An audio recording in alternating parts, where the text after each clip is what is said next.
Durant els 3 mesos que passe a Gaza, no deixa de sentir històries dels pescadors. Cada setmana reben atacs des dels bucs de guerra que tanquen la mar. Gaza és un oasi rodejat pels deserts del Negev i del Sinaí. Enfront, la Mediterrània.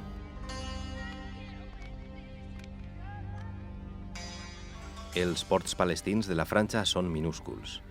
Fa més de mig segle que no hi amarren vaixells estrangers, ni en parteixen els palestins.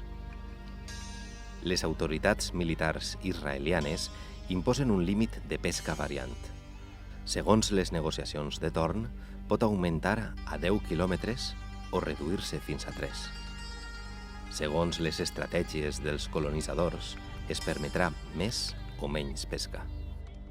Els pescadors m'expliquen, abans de la darrera escalada militar, que de 4.000 barques només estan eixint-ne un centenar a causa dels atacs quotidians. També m'expliquen històries de desenes de vaixells furtats i d'incomptables pescadors capturats i empresonats. Quan m'ensenyen el cementeri de vaixells, m'adone que no necessiten autòpsia. L'impacte dels projectils és evident.